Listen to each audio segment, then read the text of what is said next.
नमस्कार दोस्तों, मेरा नाम है उनीस कुमार और आज मैं गर्व के साथ कह सकता हूं कि भारत के प्रधानमंत्री माननीय नरेंद्र मोदी जी दुनिया के इकलौते ऐसे प्रधानमंत्री बन चुके हैं जो 11 साल तक प्रधानमंत्री के पद पर रहते हुए एक भी ओपन प्रेस कॉन्फ्रेंस नहीं किए हैं।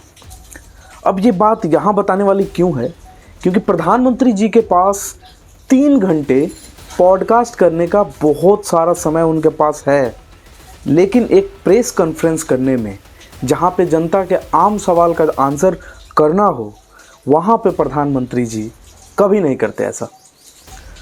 अब उनको ऐसा क्यों लगता है कि अपने चुने हुए पत्रकार अपने चुने हुए सवालों का ही सही से आंसर करना चाहिए, और क्यों भारत की 140 करोड़ जनता का जो आम मुद्दा है, भारत के 140 करोड़ जनता का जो ज़मीन से जुड़ा हुआ मुद्दा है, जिससे भारत की जनता का भलाई होने वाला है, वैसे मुद्दों वाले सवालों से प्रधानमंत्री जी क्यों बचते हैं?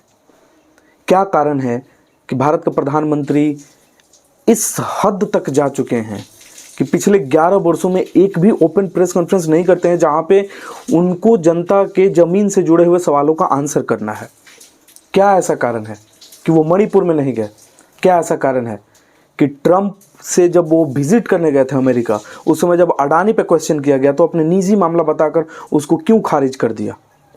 क्या ऐसा कारण है कि स्टॉक मार्केट इतना गिर रहा है, मार्केट मंदी की तरफ बढ़ रहा है, लेकिन प्रधानमंत्री ऐसे 3 घंटे पॉडकास्ट करने के लिए खाली समय निकाल रहे हैं? क्या ऐसा कारण है कि बीजेपी के जो तमाम मंत्री हैं, जो बीजेपी का चेहरा हैं, वो आजकल न्यूज़ चैनलों पर ओपन प्रेस कॉन्फ्रेंस करने के बजाय पॉडकास्ट या यूट्यूब की तरफ रुख कर रहे हैं?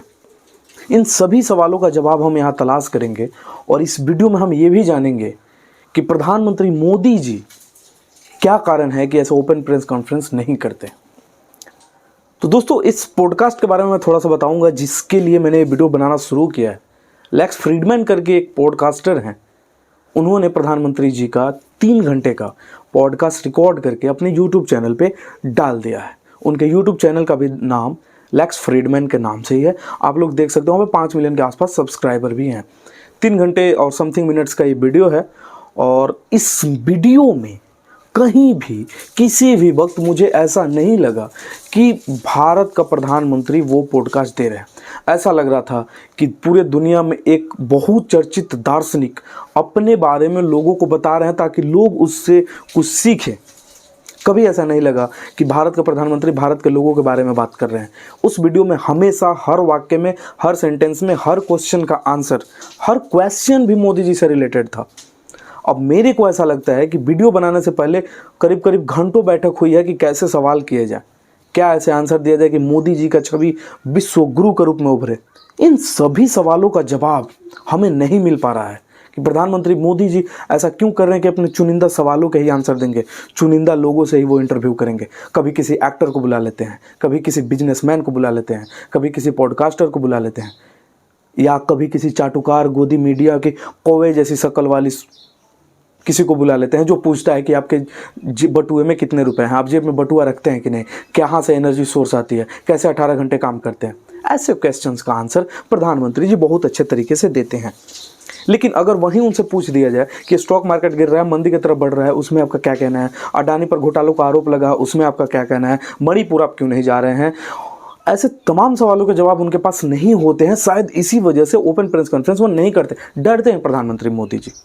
जो 56 इंच का सीना है वो सिकुड़ जाता है जब ओपन प्रेस कॉन्फ्रेंस किसी, अब डीडी नेशनल पे ही जाके, कम से कम डीडी न्यूज़ पे ही जाके कर लो ओपन प्रेस कॉन्फ्रेंस, जहाँ पे करीब करीब 100 लोग बैठ के देखे तो कि आप आंसर कैसे कर रहे हैं। आप एग्जाम पे चर्चा करते हो, आप मन की बात कह देते हो, लेकिन हम 140 करोड़ जनता के मन की बात क्यों कोई सुनेगा? क्यों नहीं सुन रहा है कोई? इस पॉडकास्ट का जो शुरुआत है उसमें प्रधानमंत्री मोदी जी ने शुरू में ही कह दिया है कि मैं नहीं हूँ, मैं हूँ 140 करोड़ जनता से मिलकर बना हुआ एक शरीर हूँ, मेरे अंदर 140 करोड़ लोगों की आत्माएं निवास करते हैं। इस तरह की बड़ी बड़ी बातें कह के वीडियो को शुरू किया गया है। लेकिन इस बात में कितनी सच्चाई आप खुद सोचो। भारत की जो 140 करोड़ जनता के बारे में वो बात कर रहे हैं, वो आजकल मंदी से मर रही है, वो महंगाई से मर रही है, वो बिजली के संसाधनों की महंगाई से बढ़ रही है, वो आम खर्चों में बढ़ रही महंगाई से बढ़ रही है, वो जीएसटी मूल्यों से परेशान है, वो जनता शिक्षा पे लगाए गए जीएसटी के कारण परेशान है। वो जनता आटा, चावल, दाल, गेहूँ इन सभी पर जीएसटी लगाए जाने पर बहुत परेशान है। मणिपुर में दंगे हो रहे हैं, भारत का स्टॉक मार्केट धरातल पे जा रहा है। लेकिन आप ऐसे सवालों का आंसर नहीं करते हैं तो फिर 140 करोड़ की आत्मा आपके अंदर कैसे निवास कर रही है? इस पॉडकास्ट में कहीं ऐसा नहीं लगा कि भारत का एक प्रधानमंत्री भारत के मुद्दों पर या ऐसी बातें करे जिसमें कोई लॉजिक हो। हम जूते पहनते हैं, हम कैमरा खरीदते हैं, हम यहाँ ईमेल, इन्हीं बातों को दोबारा दोहराया गया, बस क्वेश्चन का प्रारूप अलग था। अब इसमें कहते कहते प्रधानमंत्री जी ने एक वाक्य का भी इसमें विवेचन किया है, जिसमें उन्होंने कहा है कि पत्रकारों को मधुमक्खी की तरह होना चाहिए, मक्खी की तरह नहीं। अब किन पत्रकारों को वो मधुमक्खी कह रहे हैं और किन पत्रकारों को वो मक्खी कह रहे हैं, इस पे भी बात कर लेते हैं। तो प्रधानमंत्री जी का ऐसा मानना है कि पत्रकारों को मधुमक्खी जैसा इसलिए होना चाहिए क्योंकि मधुमक्खी के अंदर बहुत ताकत होती है, वो कभी भी डंक मार के आपको चोट पहुंचा सकती है, लेकिन वो हमेशा फूल पे ही बैठती है और अच्छी चीज़ों को ही स्टोर करती है और अच्छी चीज़ों को ही फैलाती है। लेकिन जो मक्खी होती है हमेशा गंद पे बैठती है और गंदगी ही फैलाती है। अब जरा सोचो कि प्रधानमंत्री जी क्या सच में ऐसे पत्रकारों को लाइक करते हैं? और अगर लाइक करते हैं तो विजय थापड़ को उन्होंने ब्लैकलिस्ट क्यों किया? विजय थापड़ के बाद जब इंटरव्यू उनका ख़त्म हुआ तो वो पानी पीते पीते बोले कि हम चाहते हैं कि आप मेरे से दोस्ती रखो, इस दोस्ती वाले संबंध को तोड़ा नहीं जाए, और उस इंटरव्यू को वहीं ख़त्म कर देते हैं। विजय थापड़ बताते हैं कि उनको ब्लैकलिस्ट कर दिया गया। उनके साथ क्या क्या घटनाएं हुई ये छिपा नहीं है। इसके बाद बहुत सारे, एक बार हेलीकॉप्टर से उतारने वाला जो मुझे पत्रकार का नाम नहीं याद आ रहा है, लेकिन उस समय हुआ ये था कि चुनावी दौरे पर प्रधानमंत्री मोदी जी थे और हेलीकॉप्टर से वो पत्रकार भी घूम रहे थे, और उस समय उन्होंने क्या किया था कि हेलीकॉप्टर से उस व्यक्ति को नीचे उतार दिया था, बोला था कि आप मेरे साथ मत आइए, हमारा साथ यहीं तक था। अब आखिरी बार नमस्ते उनको कर दिया था। तो जब ऐसे पत्रकार आपसे मिलते हैं, जब ऐसे क्वेश्चन करते हैं, तीखे क्वेश्चन करते हैं, जो अच्छी बातों पे क्वेश्चन करते हैं, तो उनको आप ब्लैकलिस्ट कर देते हो, उनको आप दरकिनार कर देते हो, उनको आप हेलीकॉप्टर से उतार देते हो, उनको तरह तरह की प्रताड़नाएं कर देते हो। अब मेरे को मतलब मेरा मुंह बिल्कुल खुल गया है कि अब गोदी मीडिया, आप खुद सोचो कि मधुमक्खी है मक्खी है। आप खुद सोचो कि गोदी मीडिया क्या सच में मधुमक्खी वाली पत्रकारिता करती है? बिल्कुल नहीं, बिल्कुल नहीं। गोदी मीडिया एक मक्खी है जो गंदगी में बैठती है और गंदगी चीज़ों को ही फैलाती है। नफरत जितना फैलाना हो वो गोदी मीडिया फैला देती है।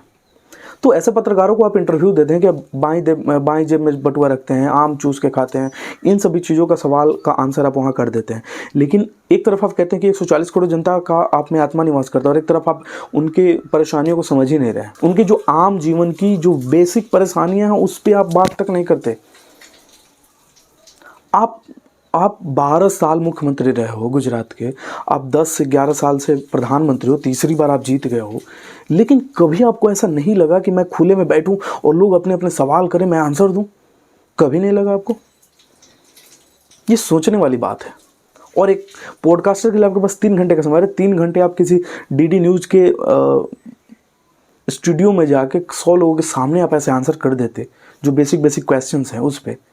डॉलर इतना बढ़ गया, भारत की स्थिति इतना कम हो गया डॉलर के सामने, सोना इतना महंगा हो गया, स्टॉक मार्केट गिर गया, टैरिफ की धमकी बार बार आ रही है, उस पर आपको कुछ नहीं करना। मणिपुर में दंगे हो रहे हैं अपने देश में, उस पर आपको कुछ नहीं करना। आपको बांग्लादेश पे बातें करनी है, आपको पाकिस्तान पे बातें करनी है, आपको रूस और यूक्रेन की लड़ाई पे बातें करनी है। तो आप अपने देश की परेशानी को पहले हल करो ना। एक भोजपुरी में कहावत है कि रघु दाढ़ी में आग लगी या पड़ोसी की दाढ़ी में आग लगी तो केकर आग बुझा। श्योर सी बात है कि पहले अपना दाढ़ी का आग कोई बुझाएगा ना। तो आप बाकी देशों की बात कर ले तो अपने देश में जो दंगे हो रहे हैं उसको आप निगलेक्ट कर रहे हो, उसको मीडिया में भी नहीं आने दे रहे हो, उसको मीडिया को आप दबा के रखे हो। ऐसे नहीं होता, ऐसे सत्ता नहीं चलता।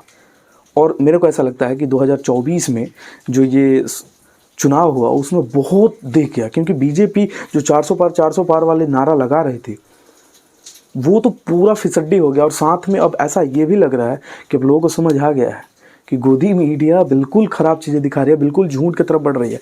शायद इसीलिए बीजेपी के लोग अब पॉडकास्टर की तरफ बढ़ रहे हैं, क्योंकि होता ही है ना कि अगर आप कुछ दिन तक न्यूज़ में ना हो ना तो जनता आपको देखती नहीं है, तो वो जो इमेज वाली प्रभाव है ना वो बंद हो जाती है। तो इसलिए ऐसा लग रहा है कि गोदी मीडिया में आने से झूठ लोगों के मन में ऐसा जा रहा है कि निगेटिविटी, लेकिन अब नज़र में भी आना है तो पॉडकास्ट का सहारा लिया जा रहा है। बाकी आपकी मर्जी। और मैं तो इतना ही कहूँगा कि अगर आपको वीडियो अच्छा लगा और ऐसे ढेर सारे वीडियोस देखना चाहते हैं चुनाव विश्लेषण और ऐसे विश्लेषण पे आप रुचि रखते हो तो मेरे साथ जुड़ जाइए मेरे चैनल पे। मिलते हैं अगले वीडियो में, तब तक के लिए इजाज़त दीजिए।